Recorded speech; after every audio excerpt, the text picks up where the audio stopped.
In this video, we're going to go over how to make the best spaghetti bolognese that is gluten-free and vegan.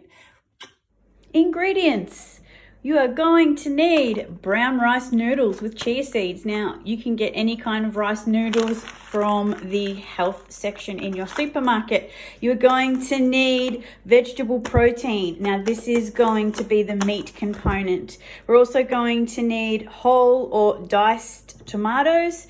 I usually use about 3 cans. Now we're also going to need some thyme, we're going to need some fennel, we're going to need some parsley, some oregano, some basil, and I use 2 chilies, also onions and garlic.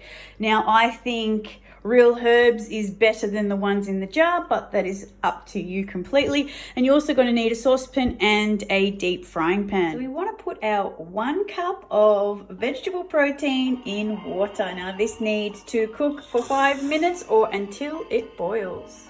And just for some extra flavor, you really do want to add some salt to that, but it's completely up to you. Okay, so we're going to need a lot of oil in the pan. Well, I use a lot of oil anyway. And we're going to be cooking these onions. Now, I use red onions. They have a lot more healing property than the white onions or the brown onions, but it is completely up to you.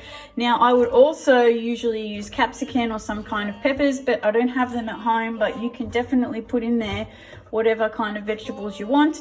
The harder vegetables you want to cook for a longer period of time. If it's something like mushrooms, they don't take very long, so you don't need to be leaving them in there very long. Okay, as our onions are starting to cook, this is where I will add garlic, and I'm using 5 garlic and the 2 chilies. You don't have to use that much. I just like a lot of flavor. And we're going to cook that until the onion goes quite clear, or just however you would like your onion cooked. The strained vegetable protein. Now we need to be adding it to these onions that are pretty much cooked right now, the onions and the garlic.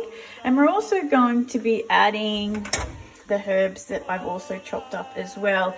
Now we do want this to sit for a while, get some flavor, and then we will add the tomato. At this point, while I'm stirring in the ingredients, I will add some more salt. And I always use Himalayan salt because it's the best salt for you.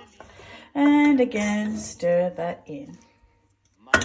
It's time for the canned diced tomato. Now, I'm not a huge fan of using canned tomatoes, but if you get organic, you're probably more safer than using, say, just a normal supermarket brand.